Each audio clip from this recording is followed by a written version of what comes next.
Intro music. Do do do do do do do. All right, let's see. All right. It has to take a So it minute. says starting. Stream health is good. Right, give it a minute because it's going to be lagging. Elapsed time is going for 10 seconds. Uno It says we're momento. live. Where do I see if there's a live video? Oh well, you won't be able to see it, Brian. I have it set to private. Oh. Oh, actually, I can set it to friends if you want to see it. Or no, I can only set it to public or unlisted or private. Publicly unlisted privates. I know, right?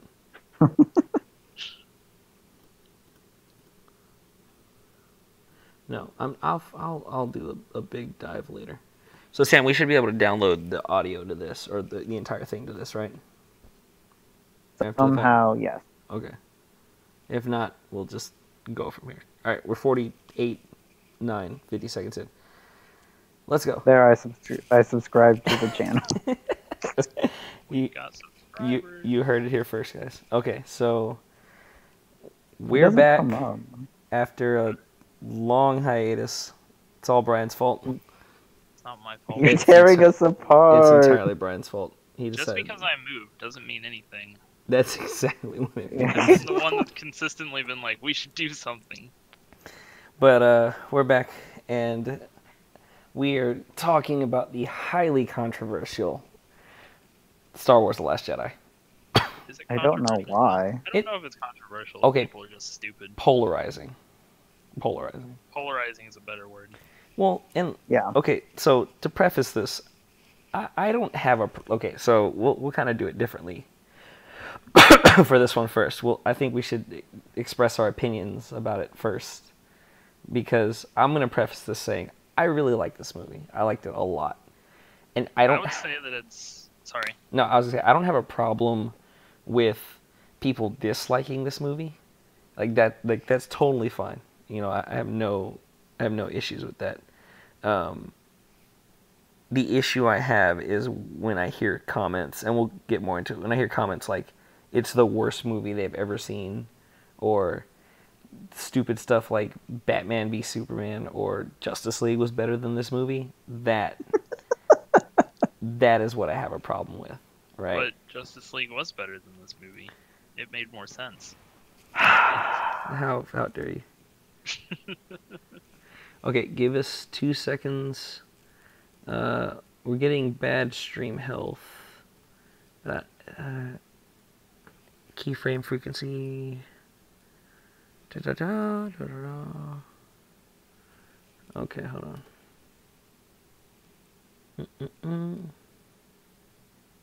Blue Skidoo. So it says one person's watching, but I'm assuming that's me. That's you, yeah. Can I change it to public right now? Is it something I can do on the fly? And then it should be public. Okay. Okay, wait. it just changed. Nope, I see it. Okay. I see it. Listen to the audio.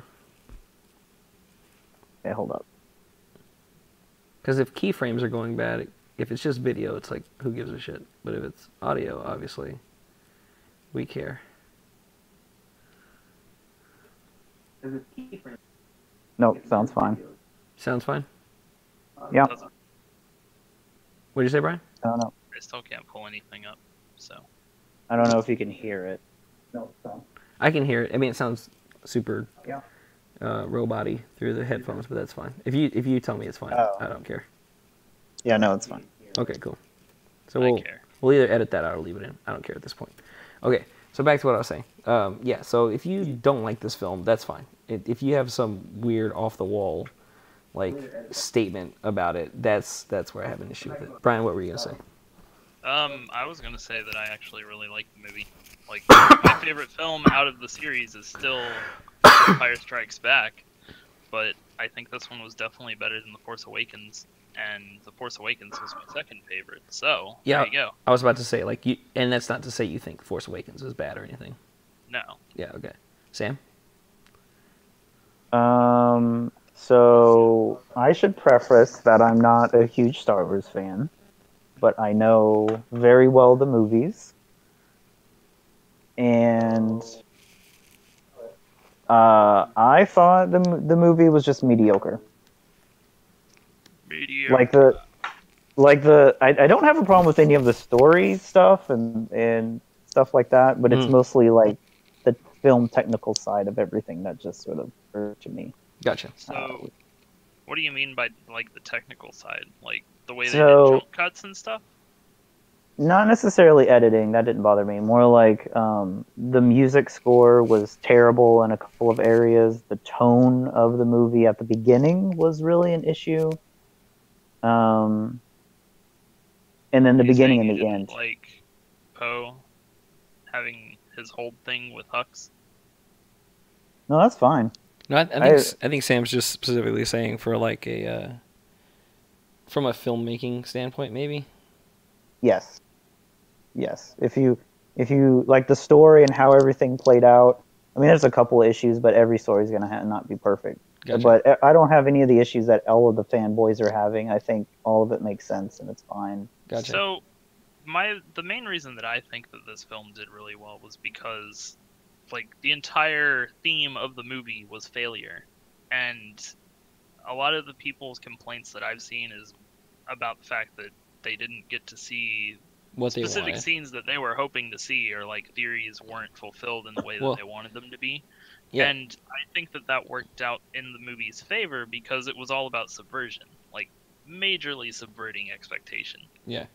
So let's just go and work through the movie from, I guess, beginning to end as best as we can. 2.5 hour movie. Probably gonna miss some things, but we'll hit like the big points. So it takes place right after the Force Awakens, which I don't think has happened in any Star Wars movie prior to this one, right? Like all of them had. Well, I mean, unless you count Rogue One and A New Hope, but that doesn't technically count since A New Hope came out a long time before that. Yeah, I would say sequentially for the main movies, it had never happened before. There had always been some sort of time gap between. Yeah.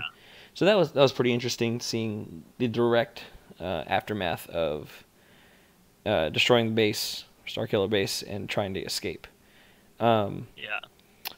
One of the things I really liked about the opening scene, and I think it's something that I liked about the movie in general that no other Star Wars movie had addressed, sans Rogue One, which again, for this example, we'll leave out for a second.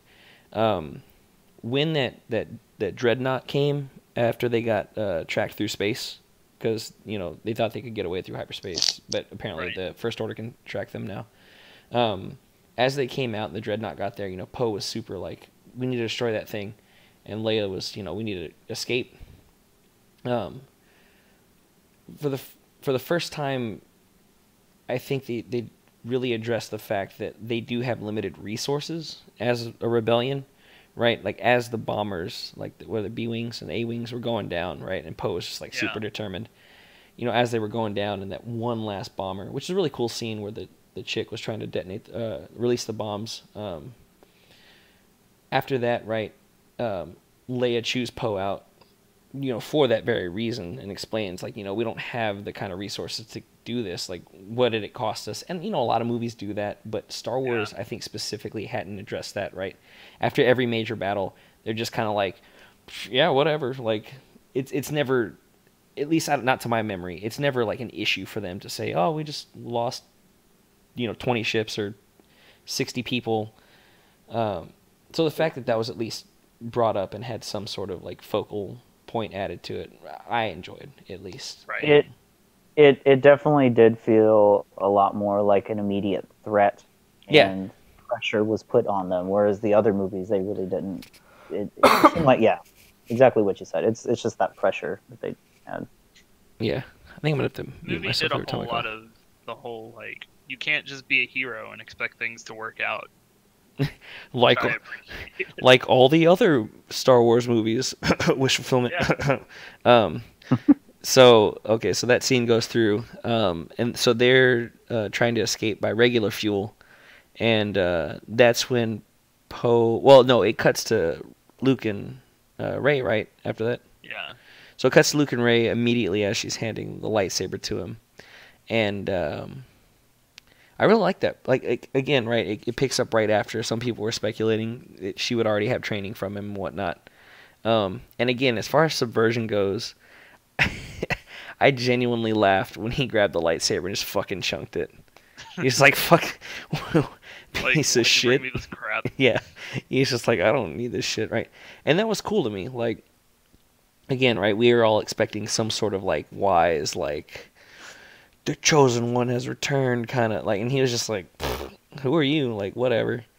So I like that. And, you know, even from this scene, I really liked the way they kind of portrayed Luke. I think he's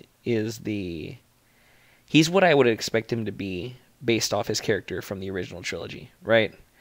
Like, he, just kind of the stuff he portrayed in those movies, I think is very similar to what I expected of him in a later age. He's actually more dynamic in this movie than any other movie, I feel. For sure. What happened? I know she like tries to get his attention to be like, you know, I'm from the rebellion, Leia sent me, and he's not really biting until, what does she say? Something happens. It's not about Han, is it? It might have been about Han. Yeah, I think it kind of triggers it when he's worried about the fact that Han died, and then, you know, now he's worried about Leia. But they don't really get into training stuff yet. Is this when she like follows him around, right? Yes. Okay, yeah. So she stays on the island and keeps trying to convince him that he needs to come back to help save the rebellion, and he's constantly like, you know, what am I gonna do? I'm one person. Like, that's not gonna change anything. I'm gonna stay here in isolation. I don't remember what sets him off to start questioning. Oh, she says she's seen the books in a dream or in a vision of some sort, and that's when he starts like, you know, who are you? What do you mean you've seen these before, kind of thing. So he is aware that she's a Force user, and I think then it cuts back to the rebellion. I don't know. We'll try to work through this as best we can. Maybe. I mean, we don't have to go point by scene point. by scene. Gotcha. So they go back to the rebellion, and that's when they devise the plan. And this is a really divisive part. I've seen, again, right? This is one of those polarizing moments. They devise a plan to go find the code breaker to potentially, to prevent the First Order from tracking them through hyperspace so they can get away. So this is the Finn and Rose kind of area of the story. Now, I don't have a problem with Rose. I don't know about you guys. Any thoughts? I mean, she's a character. Right, like, but she's not the fucking Antichrist or anything, right? Like, no. She like I've had people like calling for her death, to be like, I want her to die. Like, I hope she died when she saved Finn, kind of thing. And I'm like, what? She wasn't that bad. Like, I get you might not like her or the scene necessarily, but I mean, I don't, joking or not, I saw someone say that she's worse than Jar Jar Binks, and no, well, that's just true. Right? No one's worse than Jar Jar Binks. Except maybe the Gungan leader or some shit. I don't know. I like Anakin. Boss. He was great. Well, so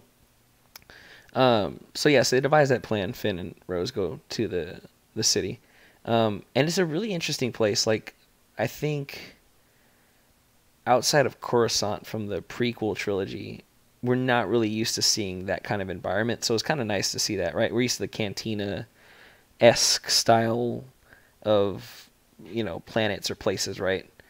And so to see like the opposite of that was kind of cool, just visually, right? It was a nice change. I'm still upset because it seemed like it would have been a perfect setting to bring Lando back into the fold, and they didn't do it. Yeah, I think a lot of people were hoping Lando, and that maybe a missed opportunity, right?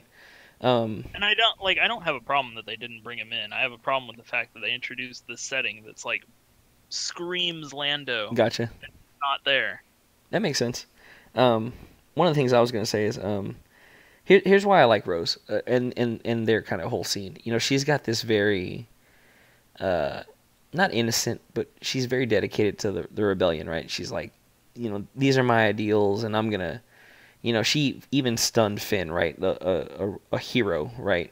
Because she felt that her conviction, or she felt that he should be held to a higher standard, right? He shouldn't be running or anything, or supposedly. Right. And, you know, she saw the city, and she was all like, you know, look at the people that are being stepped on to provide this kind of lavish lifestyle for these people, and all these people are just benefiting off the war by selling to the First Order. So I think it serves a point because Finn can't be that person to be like that, right? Like Finn doesn't have any disillusions about the war, right? For either side, because he used to be for the First Order. And Poe doesn't have any disillusions. He's super, he's having his issues with the pink-haired, purple-haired lady or whatever. Holdo, yeah.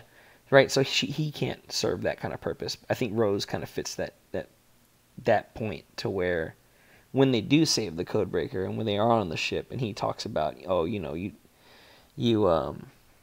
have all these negative things to say, like you think your side's the good side, the right side, and then he brings up the sales figures for the X-Wings, showing that, these same people that you were so quick to dismiss are helping you as well, right? They don't care. They're not necessarily good or evil. They're just in it for the money, which, right, isn't inherently bad, right? It's a business, right? That's all I care about. So I like that. I like that scene. It does feel really out of place in the pacing of the movie. Now, see, I'll concede that point, right? Like I think that entire thing lasted a little bit too long. Like there were some parts that I think could have been shortened for that would have made it flow a little bit better. But I think the scene serves a decent purpose. Yeah, I think that was one of the recurring issues I had with the film, was that there was a lot of fluff that really didn't need to be there. And it's not that it makes the film bad or anything, it's just it increased the runtime for no reason other than making the movie longer. Yeah. But all while this is going on, Poe is like secretly covering for them, right? And trying to figure out what the hell, what's her name again? Holdo's doing, right? Because she's just kind of, they're running away normally from the First Order, but they're not really making any headway. And might I say, I like that setup, right? I think it perfectly, well, not necessarily perfectly, but I think it does a really good job of like Sam said, like putting like immediate tension in the film, right? Like I think it heightens it. It works in the narrative for two reasons, because A, it's putting that pressure on, but B, when we actually find out what their plan was, is since they can't jump, their only option that the higher-ups only know about is to get to a hidden rebellion base that they don't know about. So it works in the narrative really well, I feel. Right. So I like that. And again, just to kind of recap on the previous points, like, I'm okay with, right, I'll concede the point that the scene with Rose and Finn might have lasted too long, and if you don't like her, that's fine. But again, to say that it's, I won't even repeat myself after that. So back to Rey and Luke. So he finally agrees to like give her some lessons, and she starts seeing the visions or sharing like those. The shared visions with Kylo. Yeah. Oh, we didn't even talk about Kylo and Snoke and Leia. Fuck, I was skipping shit. So backtracking. So that's one of the points that everyone has problems with. So I really like the dynamic between Kylo and Hux. I think it works really well. Yeah, I liked Hux throughout it. I think he's a nice. Yeah, I liked him in The Force Awakens, and I still like him in this one. I think that he's a good foil to Kylo, and I think it'll be interesting to see where that relationship goes in the third film. Okay, remember real quick. We got to backtrack a little. The reason they're running the way they are is because they're getting tracked, but also that's when the whole Leia scene happens that a lot of people dislike. Yep. So the lead up to that is Kylo's kind of destroying the ship with his fighter and the fighters and whatnot. And I think that was a really good moment where he's so committed to killing the old, right? Like he wants the old ways to die. He still hesitates on his mother. They do a good job of showing his internal conflict without like saying anything. Yeah, and I think it's a lot. I got to give Adam Driver props for that. Right, I think he does a good job. I think his character was a lot better in this film than he was in the first film. Yeah, I agree. But yeah, so he almost shoots his mother, hesitates, and then one of his side fighters shoots it, blowing up the cockpit, sending everyone to space. And that's when Leia does her... Goes Mary Poppins. So that's when Leia force pulls herself back to the ship, into a door, and kind of saves herself. Now... Yep. Literally the dumbest thing that I've ever seen in the movie. So I'm of the school of thought that I'm not above thinking that she's, could have potentially had some sort of force training or, some sort of like just exercises. I'm not saying it's good enough to ass pull, herself out of space, but in the universe that's been established, right? I don't think it's as far-fetched to think that she could potentially pull something like that off, or that a Jedi could pull something like that off. Her, sure, right? We'll concede that maybe not necessarily her. I'm not opposed to the idea of Leia having any kind of force training, but there's been no established precedence for her using the force up to this point. Gotcha. Well, so I had a major problem with that. On top of the fact that I've never seen another Jedi do that in any of the movies, and it bothered me a lot. Well, and think about Rey, right? Like, she had no force training, and she resisted Kylo Ren, who trained under Luke and Snoke for multiple years, and she resisted his... But her character was introduced as being like this hypersensitive force user. Gotcha. But what I'm saying is for people to think that Leia can't just off the street potentially do something. Rey has established some sort of like, hey, even with no training, right, raw talent could potentially do something. And that, again, not justifying that entire scene, but just saying the people are like, that's stupid that Leia could use the Force. It's like, well, no, Luke's her brother. Like, by association, she should have some sort of attunement. I think, at least.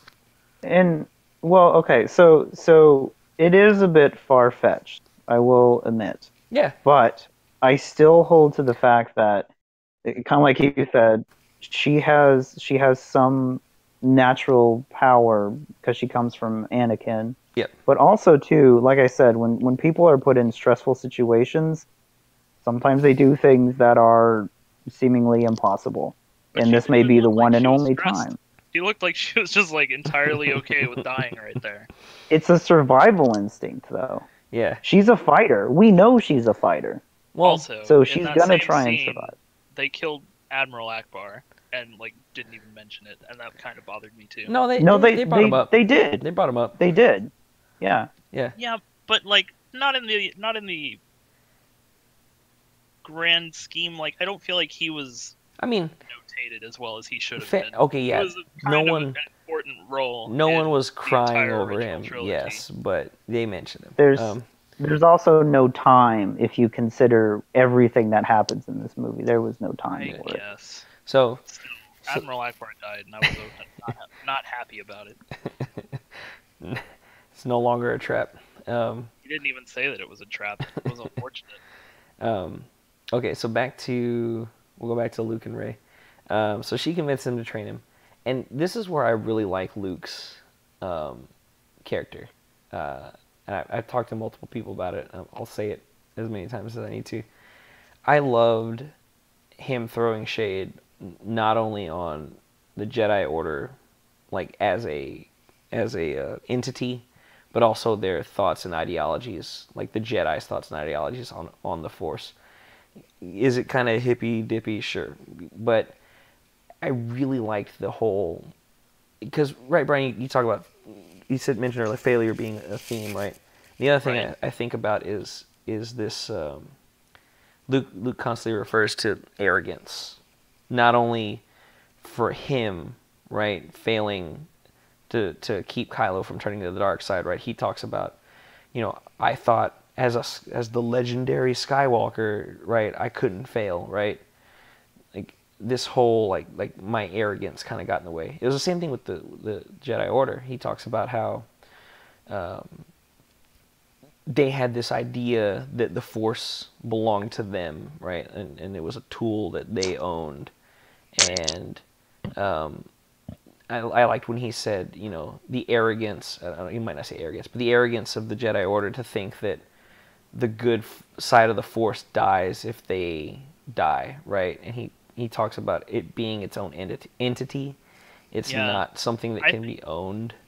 yeah, this was definitely the best portrayal of the Force in the universe, like how it showed it as a balancing Yeah, of life and death. yeah. He constantly talks about how it's just not something that you can own. It's something that through training and mastery you can manipulate, right? But even then, you don't own it. You're just being allowed to use it. And I don't know, just that resonated with me because, It was again, a way better explanation than they've had in any of the other films. yeah, and he talks about how they let Sidious rise to power, right?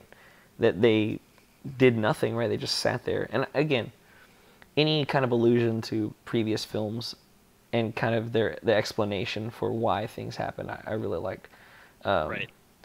And that bitter It likeness of him, I loved it. Go ahead, Sam. Sorry. it makes sense in the narrative again because he grew up outside of the order, right? Yes. He knows nothing of the order other than what was put in the history books. Mm-hmm. So it's very natural for an outsider to look at that and go, "Wow, they messed up really bad." Yeah. And on top of, I feel like he may not have felt that way right off the bat, Mm-hmm. but as he was training Kylo or Ben, I should say, Yeah. um, and and he failed his apprentice, and that reflects back to all of the other stuff that happened in the past. It's a very natural iteration Yeah. of Luke, and it makes him a lot more interesting in this Some movie than any other. someone's mic's being scratchy. Just FYI. It's probably mine. I'm sorry. No, you're good. I just give you a heads up. Okay. Additionally, to add to that, I think his refusal to go, join the fight or be a part of it. I think you mentioned it earlier, Brian, before we got set up. I totally think that the way he's acting is in line with his character from the previous films. Luke isn't some all wise, all seeing right? He's not fucking Yoda, right? He was a stupid kid that wanted to go fucking fly his dumb shit with his friends and couldn't because his uncle wanted him to work the farm. He threw a tantrum about that. He was a rash kid. Like he's still got all the qualities of Anakin, plus the teachings that he got from Ben. Yeah. On top of the wisdom that he gained from working underneath Yoda. Yeah. Like he's very much his own character, and I appreciate that he evolved into his own character. Yeah. He's not just like this wise Jedi master that knows how to do everything. Yeah, because right, I mean, even when he was training under Yoda, right? He didn't have anybody to teach him. Exactly, and again, right? Even training under the strongest Jedi Master of all time, he was like, "No, I'm gonna go save my friend." Right? Like that's not out of character for him to be stubborn and saying, "I'm gonna do what I want to do." Fuck what you have to say. What I want to do is the right way to do it. Exactly, and that's not out of character for him at all. So his refusal to go fight, I think, is still justified by his character at least. But he does agree to give Rey the 3 lessons, quote unquote. And the first one is just exposing her to the Force, which is a really cool moment. I really like that moment where she's meditating and kind of reaching out. So that scene wherever they do the mirrors. Well, he sees the millions of different. I'm not there yet, motherfucker. Look, John, we don't need to do a plot point by point. How dare you? But let's go. Come on. How dare you? It was a good scene. Okay. And the fact that I think a lot of people were thinking that Rey was going to turn evil, and I think that they kind of. I was hoping that she would. I thought it would have been interesting to see the role reversal from Ben becoming the good guy and Rey becoming the bad guy. That would have been interesting. Well, and the thought was there, right? Because he even said, the dark side of the Force offered you something, and you just took it, right? Yeah. You didn't even hesitate. But it was interesting for her to flip it on him and be like, well, I didn't see you. and knowing that, not knowing that he had cut himself off from the Force, which was interesting. And then the second part was, it wasn't really a second lesson. She was just talking about the Jedi Order, which is what we're talking about. Mirror scene. Go, Brian. So, like, the reason that I wanted to bring up the mirror scene is because they show that part where she's thinking about her parents and she walks up to the reflection. Mm-hmm. And the only reason I want to bring this up is because, like, up to that point, as soon as they showed that, I was entirely positive that they were going to make a reveal that Snoke was her father. Just like the way that the reflection looked to me looked like the same way that he had been walking in the earlier scene in the movie, and I thought like that would have been a crazy reveal for these two characters that we've never heard of to be related to each other in some way would have been pretty cool. Gotcha. So that's fine. I see your point on that. I kind of hope they go with this whole she's a nobody thing. I really like the contrast it has to the Skywalker name, which was brought up a lot by Luke and I think Kylo a couple times. That whole like, right, I'm a Skywalker, I'm a legend, or Anakin's my grandfather, I want to be like him, a la Kylo. For Rey to be a nobody and to be as powerful as she is and to be such an integral part to this family's screwing of the universe, right? Right. For a nobody to kind of step in and potentially put a stop to it, I think that's interesting because it contrasts that lineage kind of thing that they're trying to make out of it. If that is what it is, I'm fine with it, especially with them talking about the whole balancing of the Force, and if a strong dark side rises, then a light side has to rise to oppose it. Like, I get that. Yeah. I'd prefer that it just be some kind of subversion on Kylo's part whenever he made that reveal that she was a nobody, that it was just him speaking from his perspective.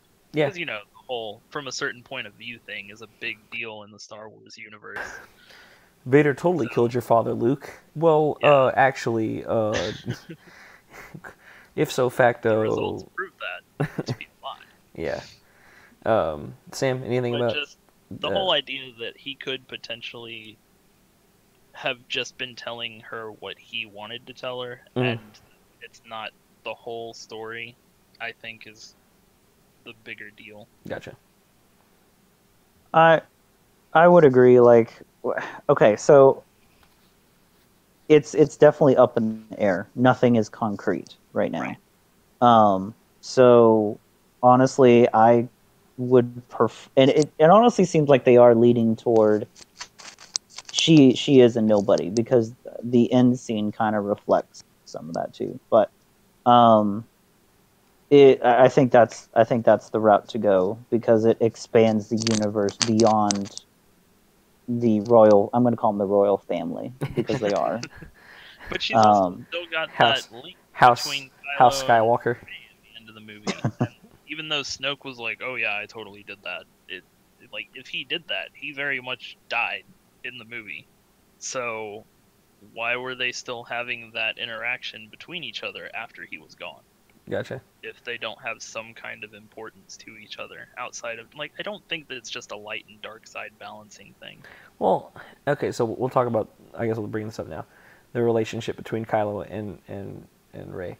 I'm of the opinion that, some people think there's a romantic relationship there, and there could be, right? Like, I don't know if it's straight up like, I love you, like,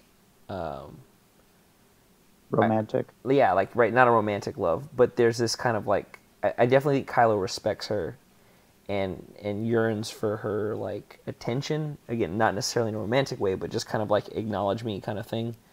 And Rey's a caring person, right? Like even from The Force Awakens, it's established what she meets Han and Chewie like, and instantly latches onto him. Might have been because the whole she doesn't know her parents kind of thing, right?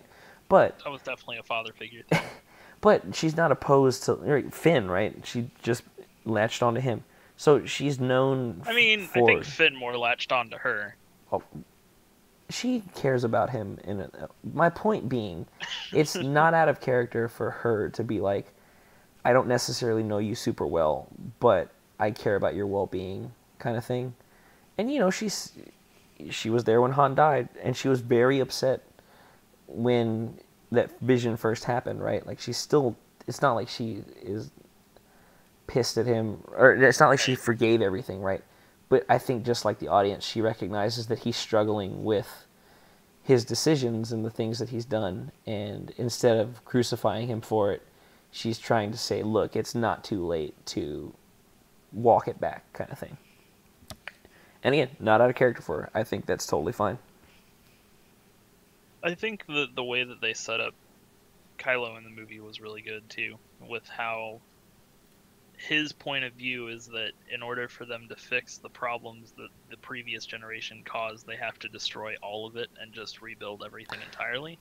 Now that you mention that, it's very interesting that aligns pretty closely with Luke, right? Yeah. He firmly believes that the old ways need to go, right? Yeah, like that. I really liked the way that those two characters interact with each other. Like Kylo and Luke very much have the same perspective on things, just very different ways skewed. Of like carrying it out.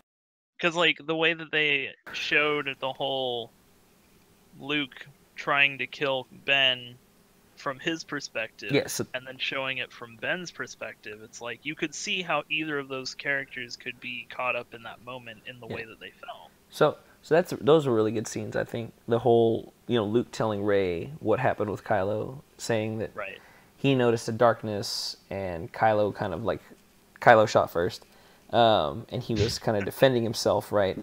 And Kylo was like, no, Luke was in my tent, fucking drew his lightsaber and tried to kill me, and I defended myself. And it's that whole like the truth is somewhere in the middle, right? Where in a moment of weakness, right, this thought popped into Luke's head where it was the only way to stop this is to kill him, right? And it's not to say he would have, right? He definitely stopped himself. And again, this goes back to his original character his character in the original trilogy. Here goes Luke making some rash thing that pops into his head, right, without considering the consequences. Right. Right. He instinctively, lightsaber goes off, and then he realizes that's a terrible idea. Yeah. He realizes it's just he hated himself. He hated himself for even thinking about it, right? And he just he collapsed in on himself because that's what he does. Yeah. He felt that he was a colossal failure. Yeah. So really, really good scenes, I think. And again, they still haven't given us a lot about the Academy, but I don't necessarily need that, right? Like that's not the focal point of what's going on, right? Like that's not really, you want to talk about wasted scenes. I would like to know something about the Knights of Ren, since they were mentioned exactly once and then never shown again. Yeah, that'd be nice. But I think there's a chance we might see them in the third movie. Well, they mentioned that. Kylo mentioned that he actually ran off with some of the students. That he didn't kill all of them. Right. So we're to assume that there are still Force users outside of Kylo. It's just kind of like, where are they? Why haven't they showed up? Kind of thing. Maybe Snoke was keeping them for whatever reason. Who knows? So maybe Finn can just be a Jedi. I want Finn to be a Jedi. Okay, so that whole thing happens. They're having visions, and then I think that would by far be the coolest character development. Would be to have a stormtrooper become a Jedi Knight. Yeah, would be pretty badass. So they find that base. They're loading up the ships. Poe does a coup. You kind of skipped over the best part of the entire film. Well, I guess you didn't skip over it, but we haven't talked about it. In my opinion, like the best visually appealing scene for me was Holdo. I was literally at the start of talking to that. Oh my goodness! I was literally saying go that Finn and Rose got the code breaker. They're going back to the ship. Poe fucking mutinies and keeps everyone in check. And I really like that scene, right? It causes infighting within the rebels. I think that's a good thing to show that not everyone's on board with the same kind of like mentality. Poe's an idiot. I thought the Codebreaker character was kind of stupid in all fairness. Yeah, I think they kind of right. They didn't really give him a whole lot of character development. He just felt like plot device. Like, let's go get this MacGuffin because we need it to do the other thing. Yeah. And it was literally just, let's give Finn and Rose something to do while everybody else is doing other things, just because we don't know what to do with them. Gotcha. Yeah. But well, again, barring the stuff that I said that I liked about those scenes, yes, I can see how that would be a thing. So they get back, Poe's doing a fucking coup or whatever. They get off the ship, and then, yeah, like you said, so that scene where Holdo, God, before the end of this podcast, Dr. Ellie Sadler. Holdo is, trying to distract the First Order, and then they find the cloaked ships. Fucking turns the ship right into him and hyper jumps right into him. Yeah, oh dude, that scene was done beautifully. Like, everything about it. The effects for that scene were just so badass. Yeah, and then like the aftermath shot that just lingers on like the fleet, like just like half of it, just in shambles, was great. Like that scene itself, oh man, it was so good. Like I want. That was just a really good like set of scenes, because you have that scene, you have the scene where Snoke's setting it up like something's gonna happen with Rey, and then just Kylo cuts him in half. And then you have the fight between Phasma and Finn. Yes. Real quick side note, why are they still shooting plasma torpedoes and shit at ships if we can just hyperdrive objects into like that? That seems like the premier way to go, right? Just the Resistance has very few ships to spare, so it's not like they can just be light speeding everything into other ships. Just slap a hyperdrive on everything. Though now it seems like we just need like light space trebuchets. Yes. Just launch things. Yeah, just load them up with giant rocks and throw them into hyperspace. That's the way to go. So segue back into the other moment that everyone hates.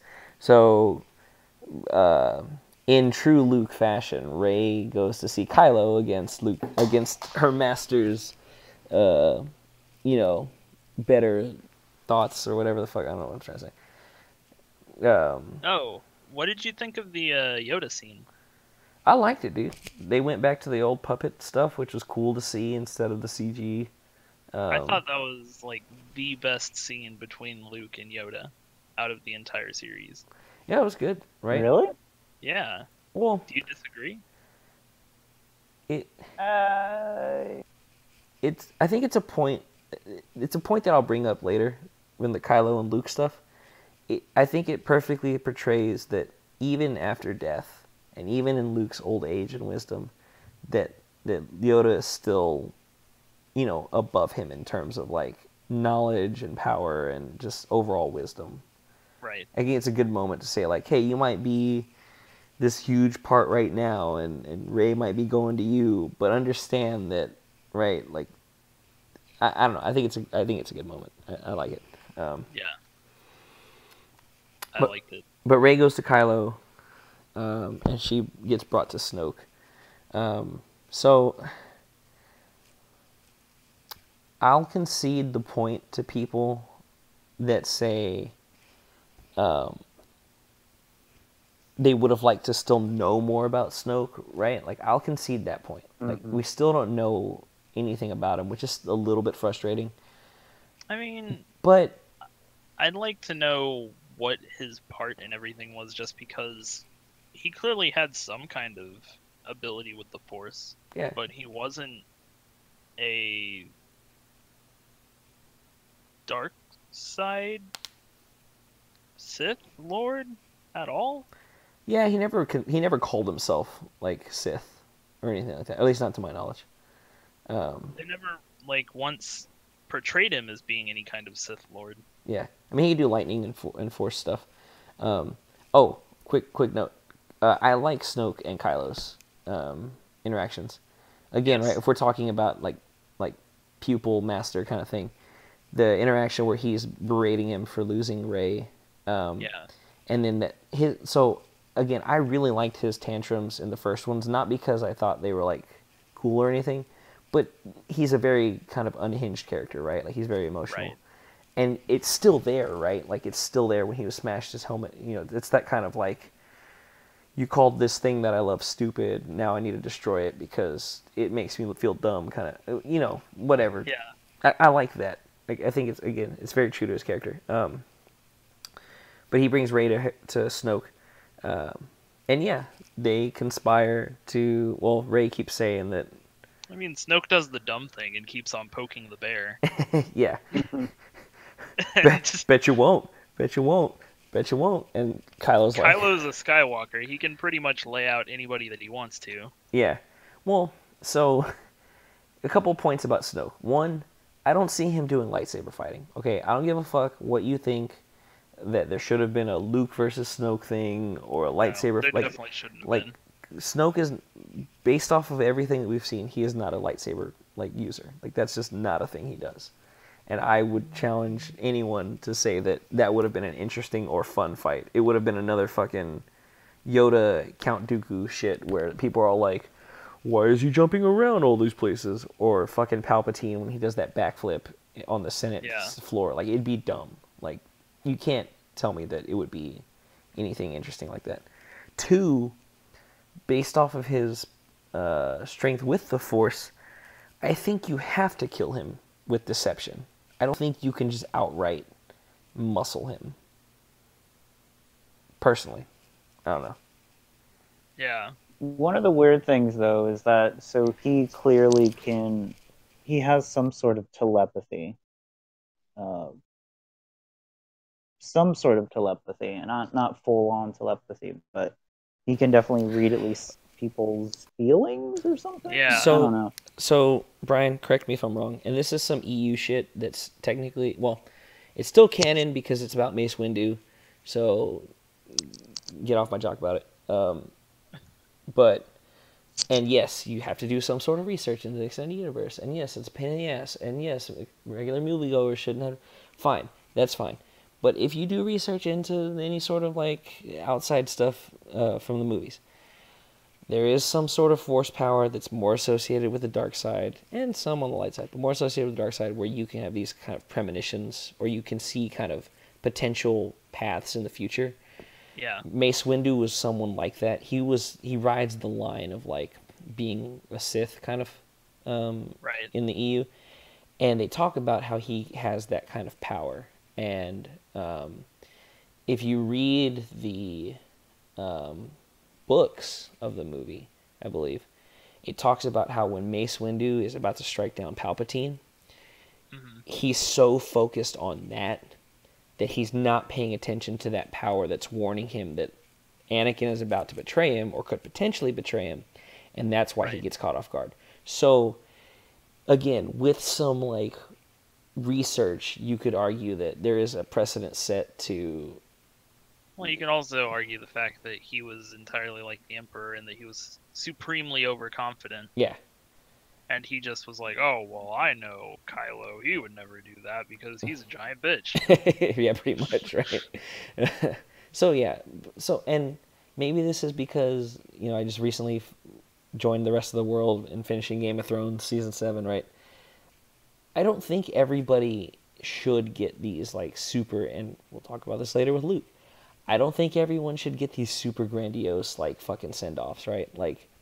Not everybody in this universe gets those kind of things, right? Sometimes you just get fucking stabbed in the side with a lightsaber. Sometimes, right? It just happens, right? So, again... Sometimes it turns out you're just a giant idiot who has a funny-looking face. Yeah. And again, do I want to know more about him? Yes. Do I want to see why he played the part that he did? How he got a hold of Kylo Ren? Of course. I'm okay with him not having the super awesome thing that everybody was like, right? That it's that.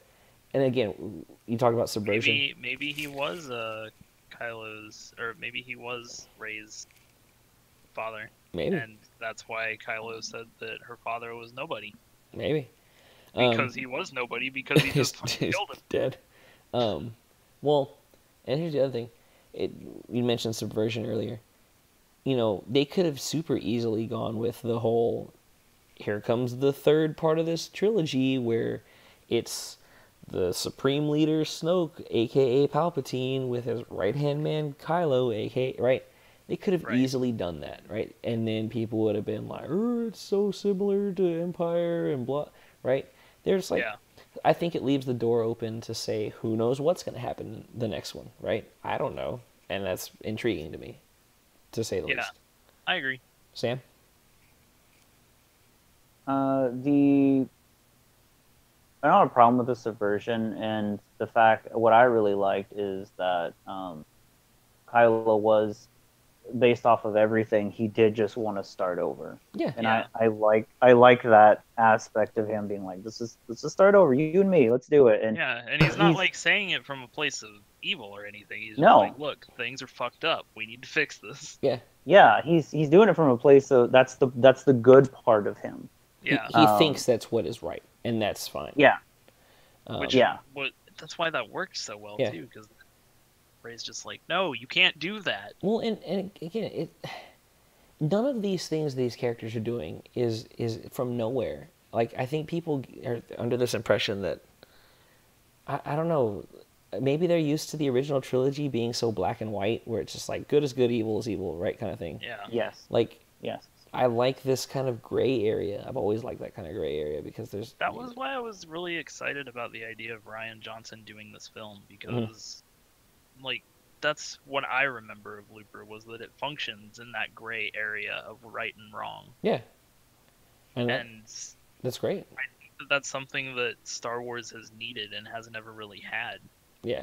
In the movies. In the movies, movies, yeah, in the movies. In the it hasn't had, movies. and that's probably one of my biggest problems with Star Wars is it's just it's that Mary Sue that can do no wrong and is always perfect and stuff like that, and Right. and Yeah, like Luke. this makes I was gonna say Luke and Han and Leia, like they never fuck up enough in the original trilogy for it to be like detrimental, right? Like, oh, we kind of screwed up, but it worked out in the end, kind of thing, right? Like that's kind of been that thing throughout. What you were saying?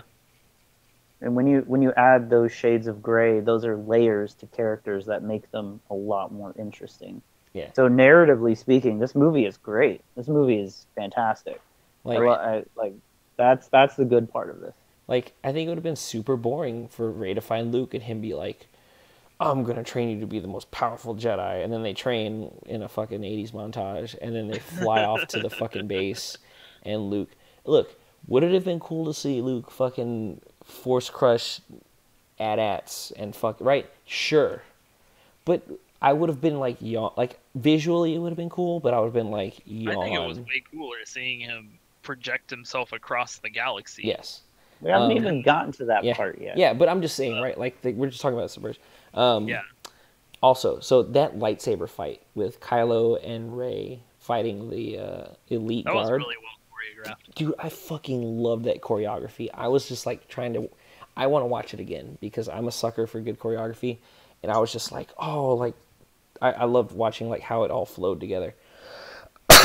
and those, It's also, I appreciate that it's not like they have been trained, or at least for Rey. Like Yeah. she's a lot more like punch, just straight toward it, as opposed to like flowing like the wind type of thing. yeah, she's definitely got her own It makes- style. She can't paint with all the colors of the wind yet. But She's never heard the wolf cry to the new corn moon.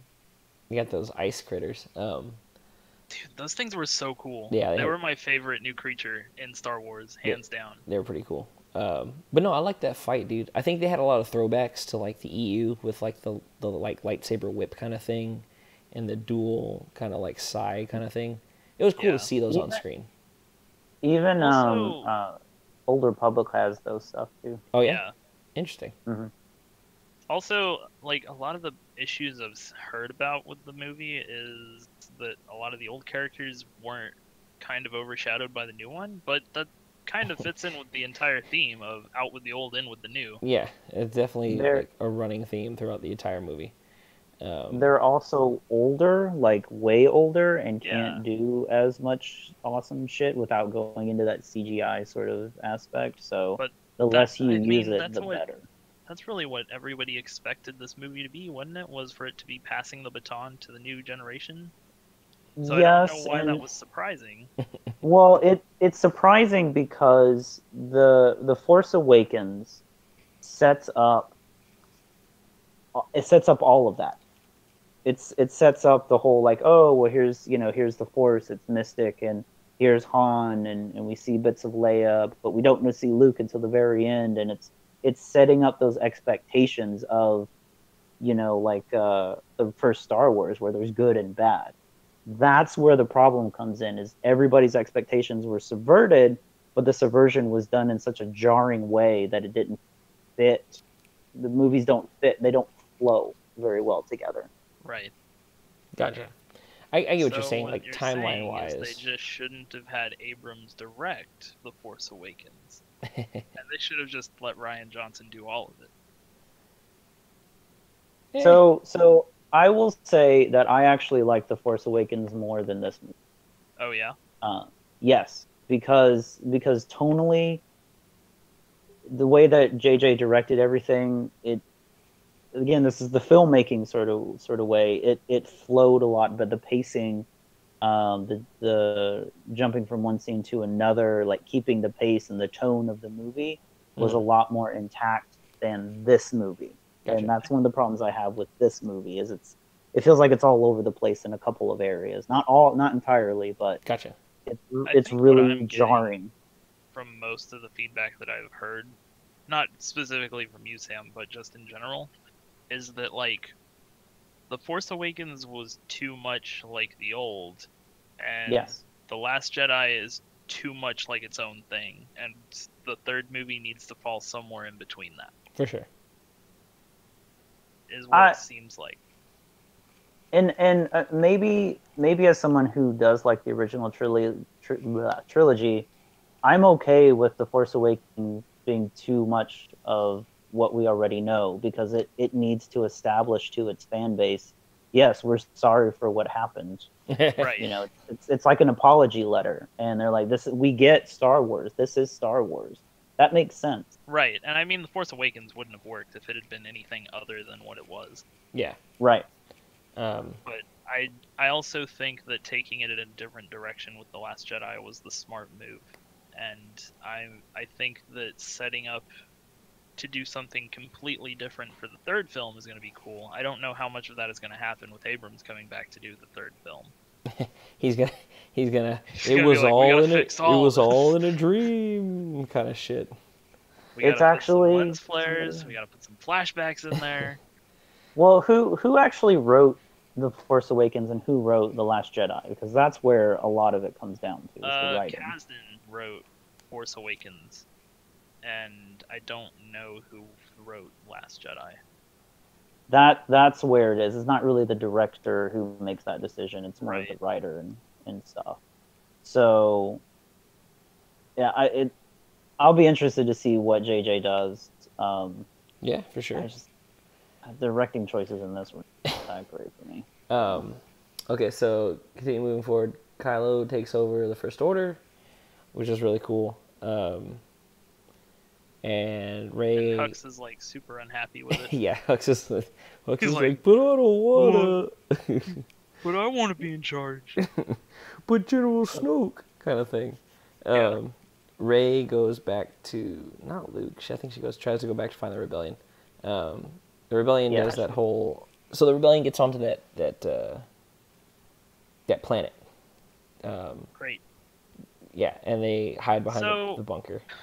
I was a little disappointed with that planet being Crate. I don't know if it's the same Crate or not as the dragons that they've referred to in the universe before. Mm. But it would have been cool to see a Crate dragon if that were the case. Sure. Because, like, the only Crate dragon we've seen is the giant skeleton on Tatooine. Gotcha. But I don't know if it's the same Crate or not, but if it is, that would have been pretty badass. Just kind of like a little Easter egg. But I really liked the way that that's set up. The ships that they used when they were fighting against the mini Death Star cannon or whatever the hell it was, Uh-huh. I really liked that because it felt like a callback to the pod racers for me. Well, I just like that. Yeah. Like seeing different aesthetics is always interesting. I always like that. in right, like they could have seeing the same fucking X-wing kind of thing, or seeing the same kind of right.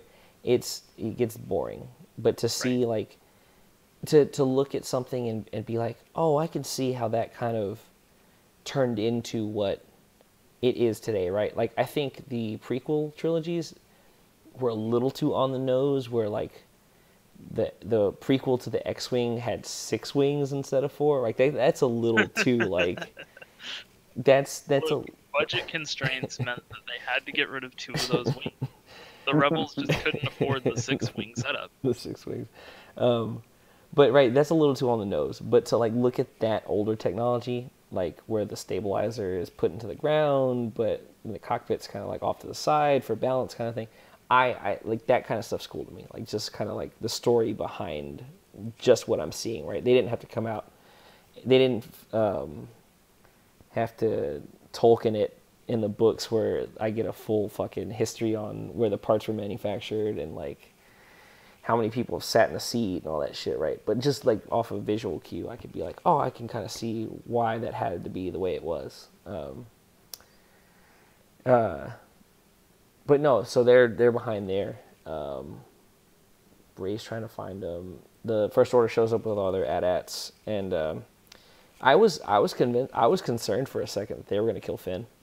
Yeah, I was pretty convinced they were going to kill Finn. I was really concerned. I was like, but no, I love Finn. No. I was more worried because I was like, this movie has done nothing but show how being a hero has failed up till this point, and they're just going to kill Finn and it's going to do jack shit, and I'm not going to be okay with that. Yeah, I would have been genuinely upset. But so here's where like, so going back to Rose, because this is the point I have a problem with Rose, or at least maybe what they were trying to do with her, because I actually liked Rose up until this point. I understand why she did it, but it just seemed to. There's 2 things. One, it randomly put in there that, oh, she saved him because she loves him. Where did that come from? Like, there really hasn't been that kind of connection. Yeah, that seemed really forced. Well, it was like to idol come worship, through. So. Well, right, but But she's it transformed from idol worship to romance without any real reason. Progression. Right. Yeah. That's one of the problems, and the other problem is that like the fucking the AT-ATs have been fucking like shooting everything that comes near it. It's point blank in the way. How did Rose get that here? Yeah. What the hell? Yeah. She's obviously just the best pilot. And just to put a point on that, remember when the ships were getting to that planet?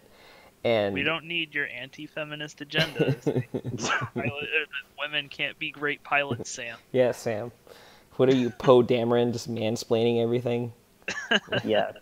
Jesus. Yeah, that was the thing. But no. Just to clarify that, just to bring it back to another point, when the ships were headed towards Crate, and they were like, we have 32 ships or some shit. Like they specifically named a number. Yeah. I started counting, and I was like, they've got to be out of ships by now. Because I was like, okay, that's 2, 3. Right, we're at a pretty consistent pace here. 4, 5, and I started getting to like 25. I was like, are we not? The movie's not over yet? Because I feel like they've blown everyone up. All I'm saying is, if Lando doesn't show up in the next movie, they're doing something horribly wrong. Fair enough. But like, they have to have allies. I want Wedge to show up, and I want Lando to show up. And if neither of those characters show up, I quit. That'll be the deal breaker for you. That'd be a terrible way for JJ to ruin the entire series for me. I think JJ. I think JJ will do it. His Lando's friend showed up. I can't remember his name, but he was in there for like the one dude from Return of the Jedi. Yeah, from Jedi. Yeah. He was in there. Well, he was in the first one too. There you go. Or not the first one, The Force Awakens. Yeah. I don't remember that. Okay. Okay, so this is that other, I guess, controversial part. So, Luke shows up. Wink, wink. Luke shows up and has a heartfelt moment with. No, wait, R2-D2 was on the planet, right? No, I don't fucking remember. No, good. Luke shows up. Luke shows up, talks to Leia. Everyone sees him and all that. Man, hope is a new hope, and hope becomes the theme for all the whatever. Anyways, so real quick, since we're talking about since I said the word hope, and we've mentioned fucking Justice League on here. That is how you establish someone as being a beacon of hope, okay? You fucking build them up over 3 films. They actually do something. No, John. They you save. just say that they're a beacon of hope. They, They're a beacon of hope. That's how it works. They save the universe fucking 3 times, and then they go into self-imposed exile, and then shit starts falling apart. That is how you portray that. You don't just fucking say it. It's not how that works. Piece of shit. Are you talking about Superman? Yeah, I'm talking about Superman being the beacon of hope for the entire planet, even though he did fucking dick all. He was a beacon of hope. Piece of shit. Okay, so Luke shows up and fucking walks out there. And, okay, again, would it have been objectively cool to see Luke, like, fucking wreak havoc over everyone? Sure. Fine. I'll give you that point. But I would argue that through subtlety and nuance, which is what Jedi are more known for, rather than the destructive fucking lightning and shit that the Sith are known for, I think it's a better overall portrayal of him as, again, the master, right? Like, he is Kylo's master, the way Yoda was to him and Obi was to him. That kind of like, right? It all plays back to it. Oh, go ahead. How cool was it to see all of those AT-ATs just unload on Luke and him just stand there and brush his shoulder off? Yeah, just be like, what do you got next? Whatever. It's that was by far cooler than anything they could have done with Luke actually being there. Yeah, because for a second there you're just like, what? You know. Yeah. And then when they fight, like when Luke and Kylo fight, yeah, and he gets like cut in half, and he survives, and at that moment you're like, okay, what the actual fuck is going on? Yeah. And then the payoff is excellently done. I will say, like, amazing. It was so good. That entire scene was so badass, and Kylo was just so mad about the entire thing. So to harken back to a couple Kylo moments before that part.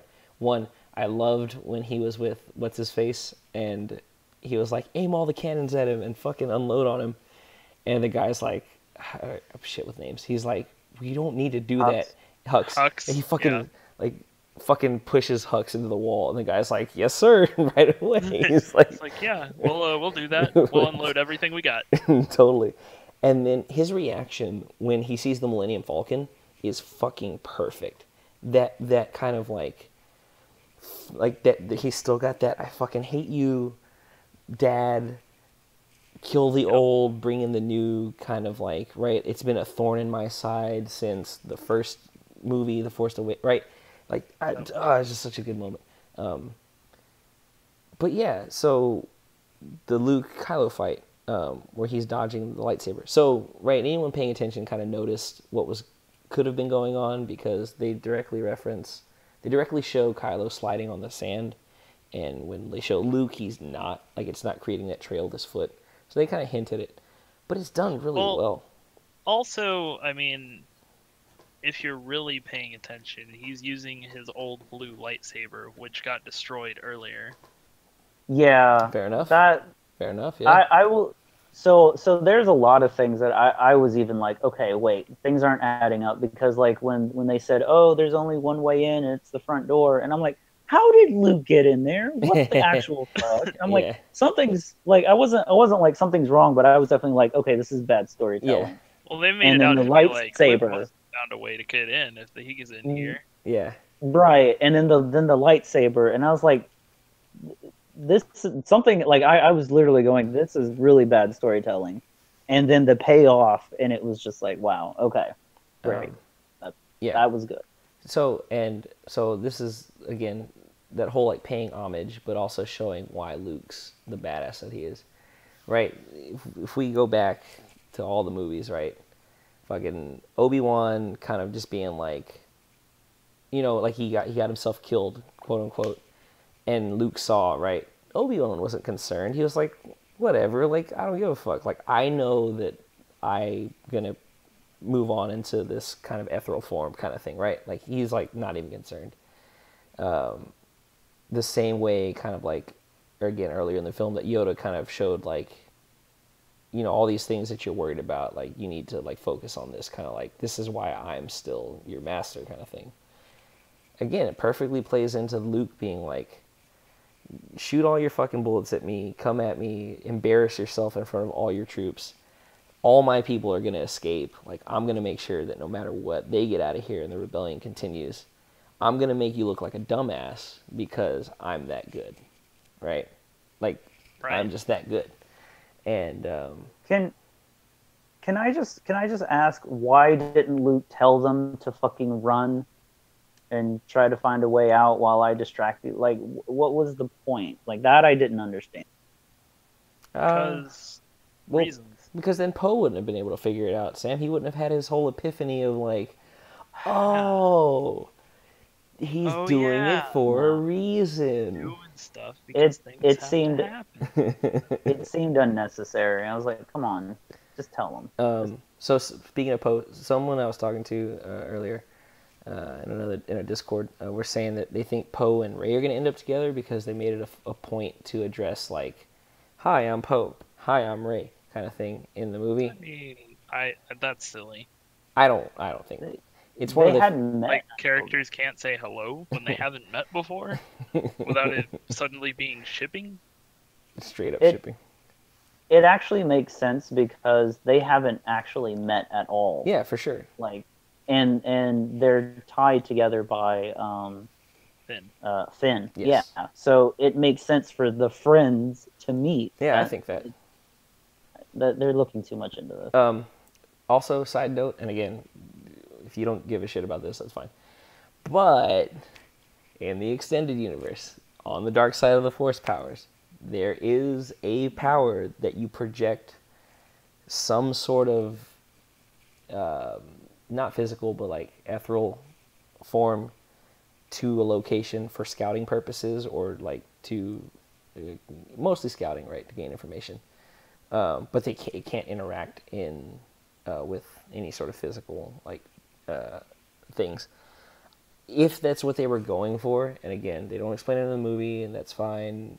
You don't want to go look into it, whatever. But it draws onto the whole gray Jedi code, that merging of dark and light side. If Luke actually did this using a dark side power, in my opinion, and maybe I'm reading too much into it, but I think that's kind of a cool thing. If I'm overanalyzing what exactly happened, but whatever. Side note, sorry. The whole I mean, Jedi thing is dumb. Yeah, if Leia can force pull herself in, sure, Luke can do what he did. I'm okay with it. Gotcha. No, I'm just saying, like, if they're referencing something from the dark side, I think it's cool because it matches that whole like joining of the forces. So Rey, the whole rocks thing was kind of cool. That little callback, the whole when Luke was saying it's not just fucking lifting rocks, and then that's how she that was kind of funny. I chuckled. I was happy with that. I was a little sad that they showed his X-wing and didn't do anything with it. Like, it would have been pretty cool to have a scene where he pulls his X-wing out of the water, harkening back to how he couldn't do it in Empire. Mm-hmm. But the payoff is better because you expect him to do that, Yeah, and then right. what happens instead? Like, Yeah. wow. So I agree. Luke dies. He turns into Force, like Obi and Yoda and Anakin. He'll definitely be back in the next Oh, movie. dude, for sure. Well, he only gave Rey 2 lessons. Remember, he still got that third one. Yeah, the one where he sets another tree on fire. That's gonna be the last lesson. For sure. See, the Jedi can cause lightning, just lightning strikes. Yeah. So the film ends there, right? They escape, and it's to be assumed that the rebellion's going to have more forces because I'm hoping that there will be a little bit of a time jump in the next one. I think there will be. I think they'll take the time to separate. this movie and the next one. I hope so. Well, I think they they will. they kind of have to because of They the have way to. that they. Yeah, they have to gather their forces. They Yeah. have to have something to go after the New Order with. Yeah, and that was the whole thing with Luke, right? After hearing what happened, those people they reached out to that didn't return the call, they're Yeah. bannermen essentially. God, Game of Thrones. Maybe you'll get to see Space Oliver twist like you were really wanting. No, okay, so I and I've found at least one other person that thinks like me, where that little kid force pulls the broom towards him. I don't care what anyone fucking says. He did it. Okay. Either Yeah, way, no, he did it. it's still a throwaway scene. It's not going to amount to anything in the next film. It's not going to amount to anything significant, but It- as far as like setting a tone for Yes. that's what that was to establish. Yes. It further, I think it further propels this whole notion that just like Rey, The rebellion is growing. the rebellion is growing, but anyone can be in tune with the Force. Like it's not this selective, or it's selective, but it's not this elitist kind of shit, right? Yeah. That kid was nobody, right? So, but all in all, I think we hit. So, Go ahead. oh no, I was gonna say. So speaking of, like, I know that everybody's gonna disagree with me, but the tone of this movie reminded me too much of Phantom Menace, and that last shot of that kid really emphasized that to me. Like it just, I think that's what made me just go, okay, this is. But like I didn't have a problem with Phantom Menace's tone. I had a problem with everything else about it. Midichlorians, Anakin, Watto. I guess my expectation was like, hey, we're gonna do something different. Jar Jar. We don't want to harken back to the old movies that everybody hates, and then But- here's a movie that's like, oh, it's really funny in a lot of instances, like a little too funny in two instances, and here's the shot of the kid. So hey, kids, you can be part of the rebellion. It just feels like a marketing gimmick. It's putting too much. But I think that's into part of it. why I liked this movie too, was because it felt like a good mix of the new trilogy and the original trilogy. Because it felt like it was pulling from both episodes 1 through 3 and A New Hope through Jedi. I can see what you're saying by that. And if you were okay with the other movie, the 1 through 3, then you're probably gonna like this movie too. Like I don't want anything to do with. I think the major problem that 1 through 3 ended up having was that it was so heavy with the tones. Like you knew what it was trying to do. It just kept beating you over the head with it. They wrote Anakin terribly. They wrote Anakin and Padme's relationship terribly. Obi-Wan I liked watching Obi-Wan do shit, but again, it wasn't his fucking story. I'd love to see like a movie about his like post Episode 3 shit. Well, they're doing that. Well, there you go. There's definitely going to be an Obi-Wan trilogy. They've already announced that. Nice. See, I'd like to see a Luke trilogy, like between Jedi and Force Awakens. I don't know if that'll happen. Gotcha. Yeah, no, a lot of that shit was written terribly. It was a lot of it, and like you said, I think the new movies are a nice mix of the original trilogy and the prequel trilogy. Like I think it's a nice mix of those things. Because the new trilogy wasn't a complete failure. It just had some really dumb ideas. Yes. It had a lot of dumb You mean ideas. the prequel trilogy? Yeah.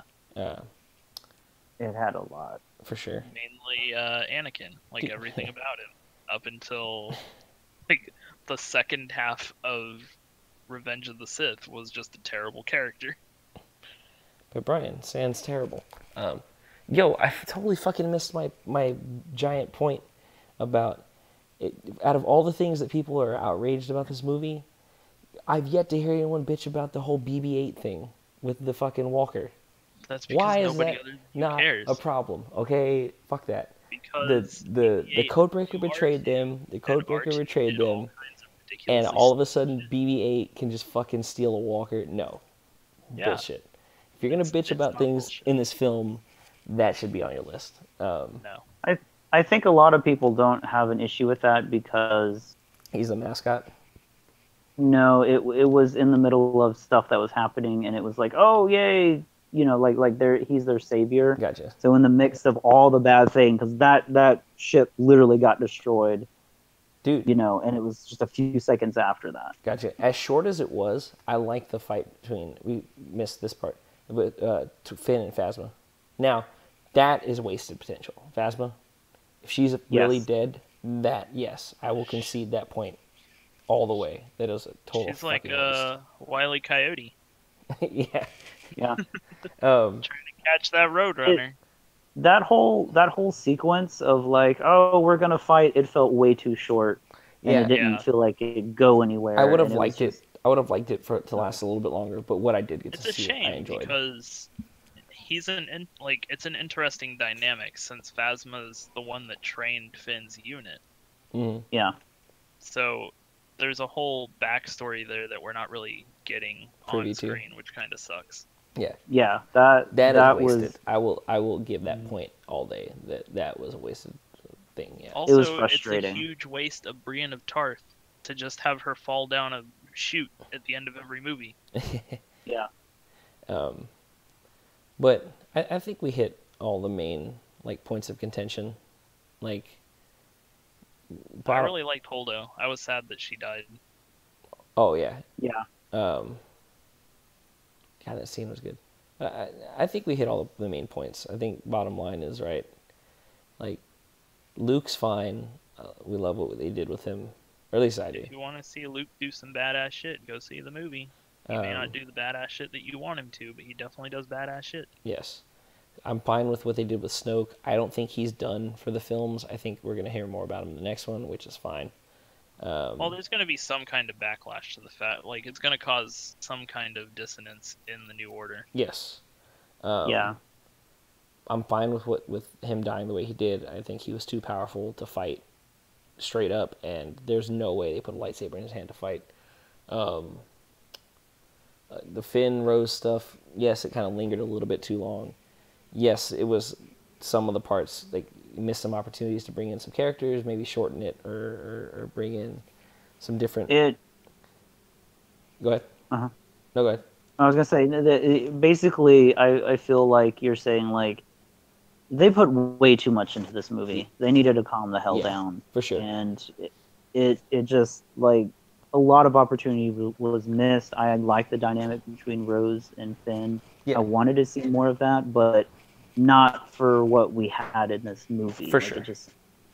They was throwing way too much. I like some of those scenes. Like I mentioned, the whole selling things. I like that scene. The Leia thing, fine. Is it out of place? Yes. Should they have explained it better? Sure. But I'm not going to sit here and say that the entire movie was ruined because of that, right? That is one scene. I don't think it was ruined. My big concern with it was the fact that it's building up a character that we're never going to get to see a payoff for because Carrie Fisher passed away. Yeah, no, I agree. But I mean, the movie had already been shot, so that's not really the director's fault, right? That's more of. But it's even if they do build it up for this, at least since Carrie Fisher did pass away, Leia had her moment. Fair enough. She had the moment of being able to do something. You have to kind of appreciate that. Oh now, yeah. Well, the scene itself was done really well. Like the music, the kind of the shots that they did for it. I like the scene overall. I'm fine with Rey's parents being nobodies. I love what they did with Kylo, and they continued his character. Luke's ending. Her parents are nobodies. Where's her heartless? Shut the fuck up. For anybody who gets that reference, thumbs up. I'm fine with Luke going out the way he did. I seriously don't see the problem with it. Because it's not really going out because he became one with the Force. Yeah. That's what happened. Exactly. So it would have been cool to see him like do all this awesome shit, but this was also cool, like y'all said. Yeah. So. I have no problem with him sending him off the way they did, because he showed that without even being there physically, right? He single-handedly saved the rebellion, right? Yep. Again. And the way he did it was just like, right, I don't even have to be there. I'm just gonna. I would have appreciated him being like, do I have to blow up another Death Star? Jeez. He's gonna do. He totally was just like, from the comfort of my own home, saving the rebellion, kind of thing. And I think it works well with how him and Ben, their relationship, right? Like. Yeah. Oh, and someone, I don't know if it was one of y'all, but someone else mentioned it was either one of y'all or someone in the Discord I was talking to earlier. He says bye the same way that Han says bye. See you around, kid. Yeah. I did notice that. Which is a great way to be like fuck off kind of thing, but also like, I don't know, like it's such a great moment, and I think there's too many logistics to handle if Luke does go there and destroy everything. Because then how does Kylo get back to the ship? Right. I think anyone that really had a problem with the way that Luke was portrayed in the film didn't really understand how Luke's character worked in the original trilogy. I can see that. But yeah, so I think a lot, again, there's some points we'll concede. The Leia thing. I also appreciated him coming to the planet and being like, nope, I can't redeem Ben. There's nothing I can do for him. To Leia's face. That he's like, I tried, he's gone. Mm-hmm. Yeah. And she knows. She knows. So I appreciated that he got past that point of feeling like he had to find a way to redeem him and bring him back to the light, and he understands that he just has to be stopped. For sure. But all in all, I think overall, this isn't the worst movie ever made. This isn't the worst Star Wars movie, and this isn't the worst movie ever made. Not in the universe where fucking The Last Airbender exists. Not in the universe where Dragon Ball Evolution exists.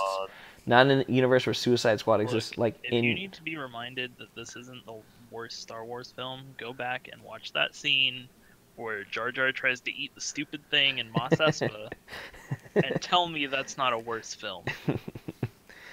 You can not like the dialogue. Like, I'll reference my dad specifically because he's probably gonna listen to this.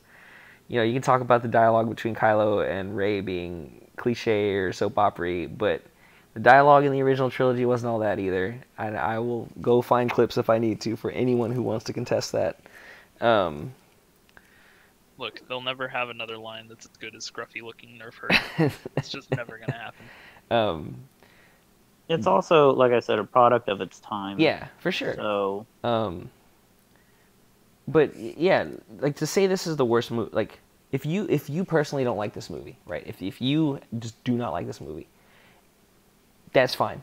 Again, and if you have valid reasons to think that it is not your favorite and it hits kind of low on your list, fine. But this whole, like, this overreaching, this hyperbole of it being the worst movie, I don't agree with that at all. At all. Like, I'll go buy DVDs that are worse than this and give them to you to watch and be like, are you sure? Are you sure? Rap City Street Kids. Jeez, fuck. Again, fuck. I'm trying to think of. Go watch The Last Airbender again, please, and tell me that this movie is worse than that. I will. Fuck. It's really not a bad film. It suffers from some weird pacing, and it's got interesting choices for some of the scenes, but it's not bad by any means, and it's definitely not worthy of being petitioned to be removed from Star Wars. Oh my god, that's the dumbest fucking thing ever. Again, no one petitioned fucking... Suicide Squad, any other of the bad movies. Yeah, like, we're not petitioning that shit, but we're totally fine. It's stupid. Last time they had, like, 66 signatures or some shit. It's so dumb. Well, and I think, again... I think you hit it on the head, Brian. I think a lot of it is like people want to see themselves as Luke or Rey or Finn or whatever, and with Luke especially, right? I mean, when it's you the same idea as like well, if they had done the newest season of Game of Thrones any differently than the way they did, people would have been upset. But because they did it the way they did, people were so upset. Like it's just that's the way people are. yeah. Well, and it's like no one wants, right? If you look at Luke, right, and you're trying to like, I want to be like Luke. It can definitely hurt your feelings if you look at him and you're like, oh, but he didn't rush off to fight the bad guys as soon as he heard it, and he actually rejected the Force, like, right? Like I can definitely see how people get their feelings hurt. If you want that, if that's what you want, there's plenty of anime you can go watch that you can fucking put yourself in the main character's, position, and he's this end all be all badass that never loses and always gets the girl and fucking blah blah blah, right? Like, Yeah. Or even more so, just the original series still yeah, exists. go watch the original trilogy. Yeah. Yeah. I'm fine with what they're doing with the series. Like you said, Brian, there's weird stuff here and there, and I'll concede some points. I'm not going to sit here and say it's perfect. I'm not going to defend everything in the film because, right, it's far from perfect. Right. But I just want to get the point across that it's nowhere near the worst film. No. Not even close. People are just exaggerating, and a lot of it is the fanboy, fangirl sort of, this is my Star Wars. A lot of it is the fact that there were 2 years between The Force Awakens and this film, and people built up these crazy theories, and none of those theories ended up being true. And that's what it is. Well, to be fair, the film, like I said, the films gave that fuel too. Yeah. Right. Because if it feels like there's something building to this, and then all of a sudden it's like, oh no. So, but I mean, if you put it into perspective, shock. If the internet had been around when the original trilogy came out, I'm sure there would have been some of that back then. Oh yeah. Oh yeah, no, absolutely. Yeah. Oh, so, hey, all you spoiler for Game of Thrones, right? All you Game of Thrones fans who are all bitchy about fucking the newest relationship, if I don't want to give it too much away, and you have no problem with fucking Luke and Leia, like, get over it. Like, fucking for real. Like, that's ridiculous. It's awkward. It's awkward and cringy, and it's just as awkward and cringy if you go back and watch the other ones. Like, yeah. So it made me like make a funny face because I was like, "Oh my god, really?" And that's fine, but just understand that this is not the first time it's happened in cinema or film. Well, and also too, you can't really complain in Game of Thrones because that's the culture. It's a product of it's a product of the environment there. Yeah, like if you don't. I mean, it's also something that's been built up for seasons now. For sure. People have been theorizing since like the beginning of the show. Yeah. So. Yeah. I mean, if you look at the name of the first book, Fire and Ice, I mean. Yeah. I mean, honestly, I prefer The Last Jedi because it subverted all of everybody's expectations, unlike the newest season of Game of Thrones, which just felt like massive wish fulfillment. So speaking of that, yeah. And speaking of that, it's not to say. Sorry, we'll wrap it up soon because we've been talking for a while. It's not to. I don't think, and I think you guys will agree. I don't think anyone here is saying that if you just by subverting tropes or expectations, it automatically makes it good. I think some people they read into that incorrectly, right? Because you can subvert expectations in a shit way. Like you can do it poorly. Yeah. And I can't think of anything right off the top of my head because I literally just thought of it. But it can be done bad, right? The entire new trilogy, Phantom Menace, Attack of the Clones, and Revenge of the Sith. Oh, well, yeah, you can subvert expectations poorly, and so that like just by doing that, you don't get a pass, right? Right. What we're saying is like the way they did it, we think was clever enough that it warrants praise, at least more praise than it's getting. I think it warrants more praise than hatred. People grabbing their pitchforks and getting ready to burn down Disney for it. I swear. So to clarify, I felt like the subverting it had its good moments, but there's a lot of parts in this that just add up and make everything kind of a shock to your face that Yeah. doesn't add up right. Like it being too funny in the beginning after coming off of, a very serious moment off of the last movie.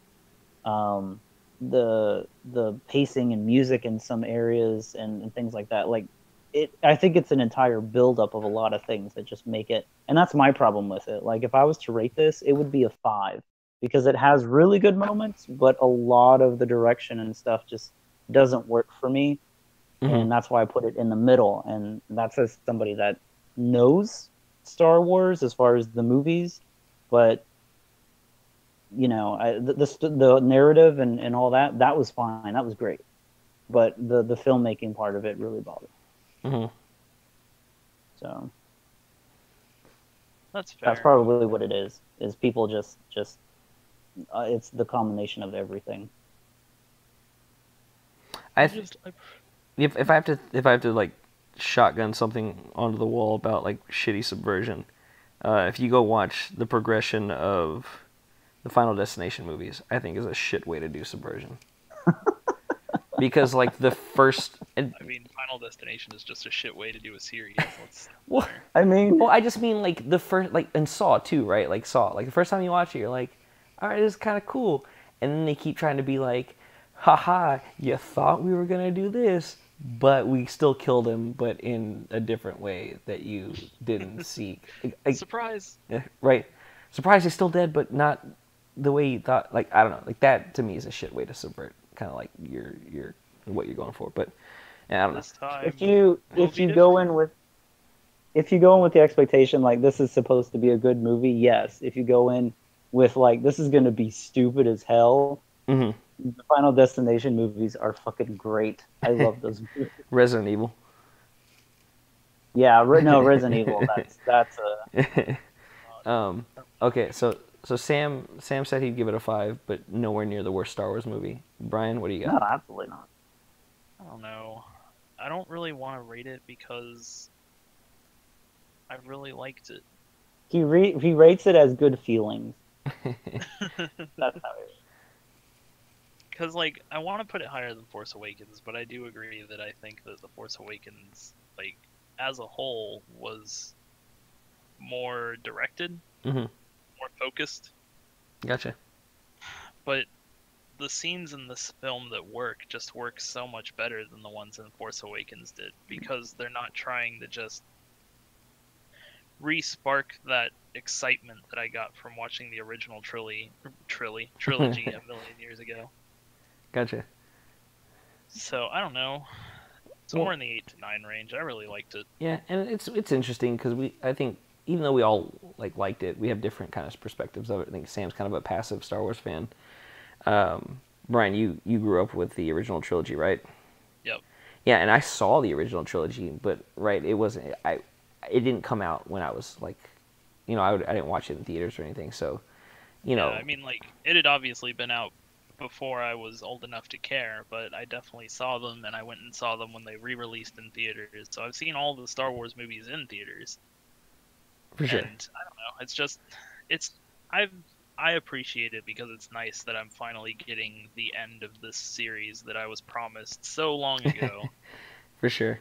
And I think there are people that did grow up with them that look at these new ones and they're okay with them, right? I think that's totally a thing that it exists. And I like love. you know the way that I do anything is I theorize the shit out of it. And for me, going into a movie having these theories of what's going to happen and all of them to be wrong was really refreshing. Yeah. Instead of it just being like, up, checkbox Because that. it's really nice going into a movie and not just knowing what's going to happen because like, well, this is what it has to do because this is how stories go. Gotcha.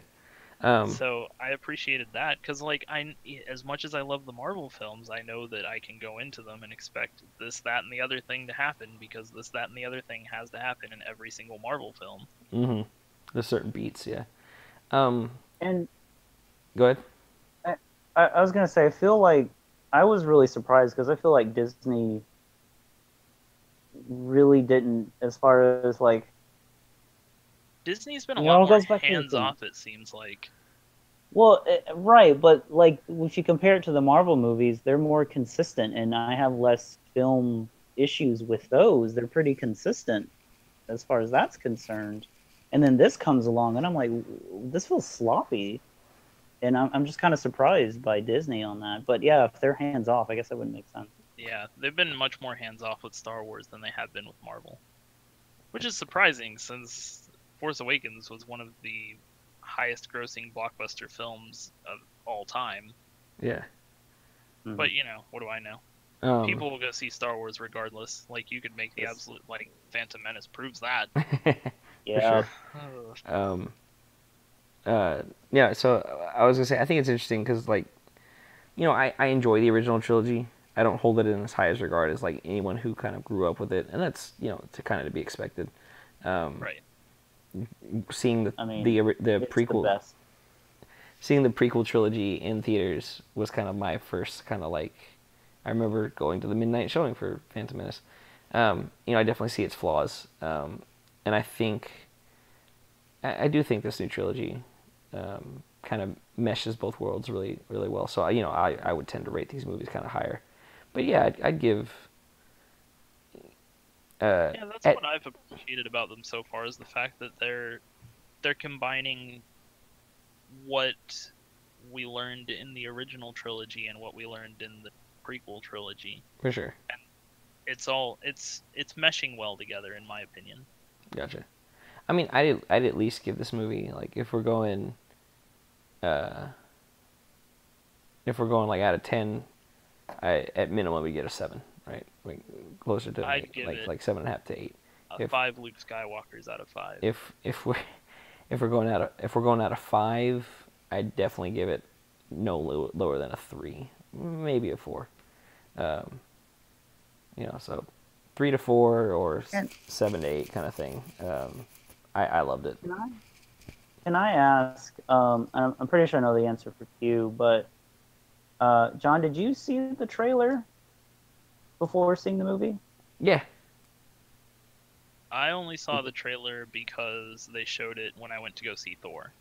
You didn't run out of the theater. Okay, so you kind of had to. Which was kind of a bummer because I didn't want to see any of the trailers before I saw Right. it. Because I didn't see any of the trailers for The Force Awakens. You should, Brian. You should have obnoxiously started like la la la la, like fingers in your ears. Nobody gets to watch it, kind of thing. What? But the trailer actually interested me when I saw it because I was like, wow, it looks like they're going like super dark side for this movie. Duh. Which I wanted. And that's kind of what I wanted to ask because like for me, so when Force Awakens came out, I watched the trailer. I was interested. I really wanted to see it. But then when this, the trailer for Last Jedi came out, I was like, and I didn't really watch the trailer. So I went in completely blind on this movie. So I don't know. I'm trying to gauge everybody. Gotcha. Now this is pod racing.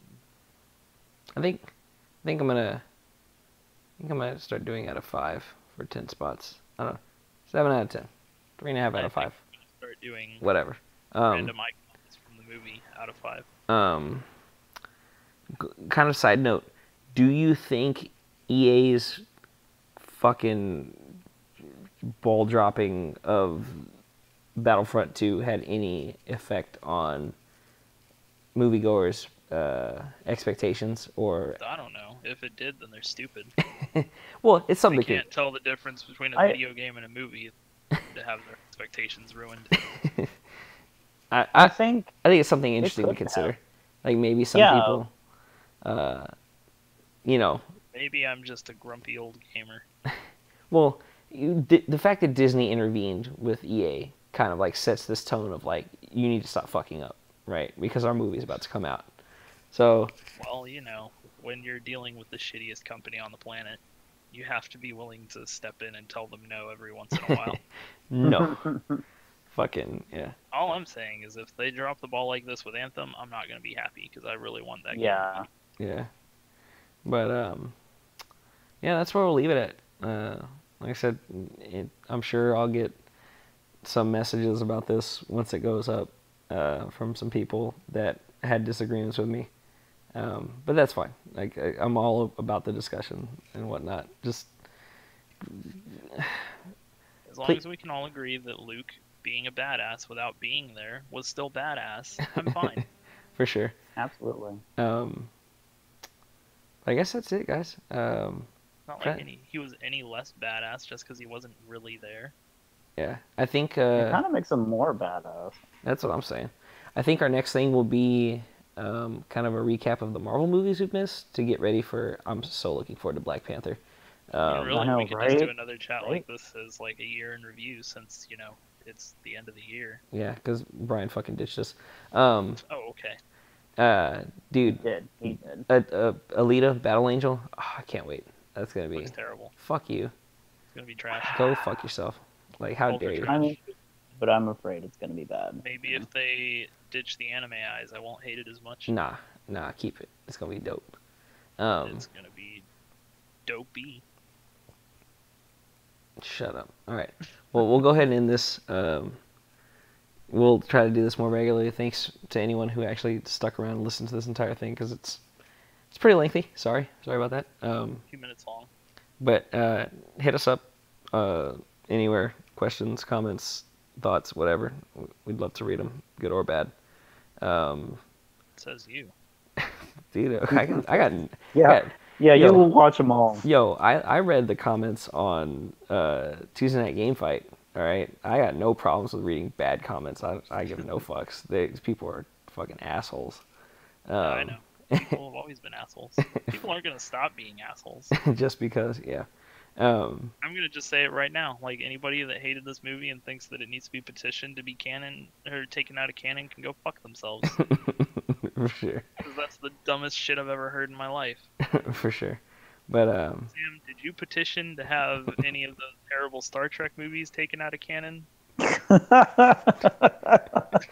No. But if the internet, I leave them. if the internet had been around, it would have been a thing. I promise you. The internet was around. It wasn't that long ago. As No. much as people were hating on these new Star Trek movies, that new one with Justin Lin or whoever that directed it Oh was man, like the most badass thing I've seen in quite a while. Tokyo Drift, yeah.